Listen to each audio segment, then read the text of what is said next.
Joining us right now, former HUD Secretary Henry Cisneros. Mr. Cisneros, good to see you. Thanks so much for joining us.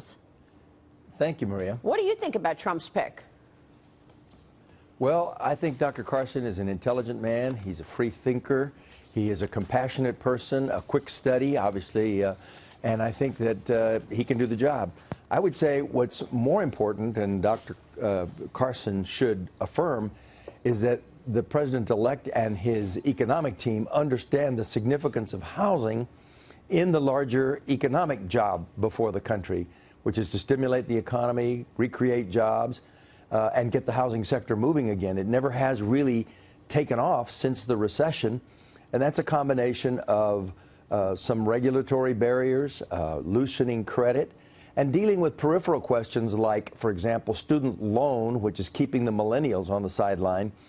We're not building the number of homes that we need to in the economy. As a result, prices are rising, shortages, and particularly in rental housing. So I do think Dr. Carson articulated his concern about the cities, inner cities, very important part of the HUD job, but so is the basic business of getting the housing sector going so that the economy as a whole is strong. And the president-elect is a builder. I heard him in an interview once say, when asked, you know, how do you define making America great again? He says, I like building. I like building things, and I think housing ought to be a big part of that.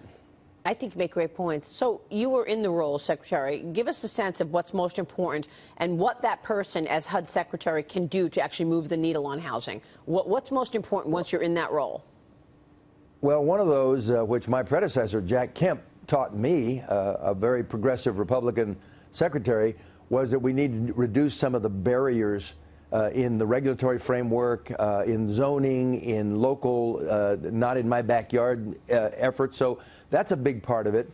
So housing is a big piece of the job. I think Dr. Carson has it right that there's also the opportunity to impact life in the inner cities. That was a traditional part of the HUD job. Yeah. And now I think there's a new aspect to it as well also, Maria, and that is the cities are poised to do well as engines of not just the national but the global economy, and figuring out a way to put the cities into the national dialogue, all the big metros and the cities that have real potential. We're in a renaissance moment for the cities, and the HUD Secretary can lead in that, and then it becomes really important to every other aspect of the American economy and American life. Great point, yeah. You know, Secretary Cisneros, you mentioned student loans being a challenge here. What would you do with the student loan market, and what chance do you think there is of a Republican-controlled House and Senate doing something about this? Well, I think there's a good chance. I mean, I think they saw the anger out in the country among the younger population, the millennials.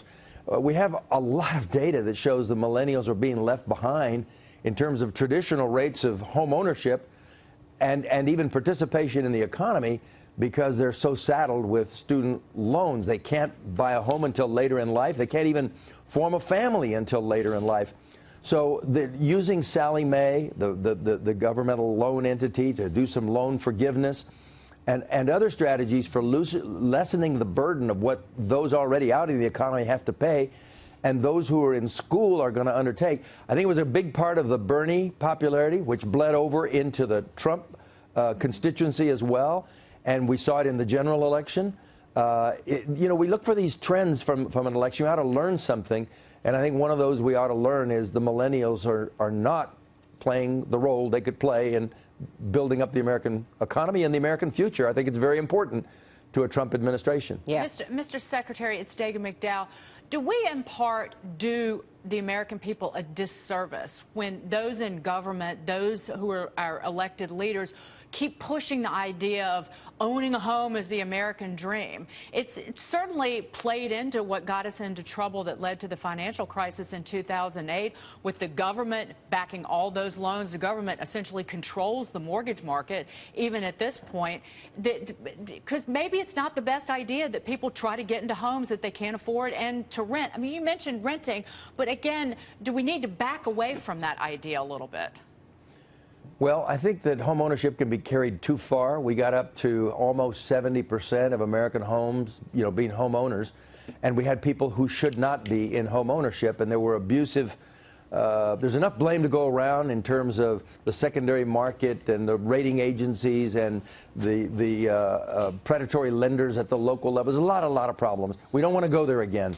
But it's important to hold on to the ideal of home ownership. All of the studies that have been done about what creates the American middle class are things like higher education, good wages, and right at the center of it is home ownership, because it is, for most Americans, the sum total of their net worth.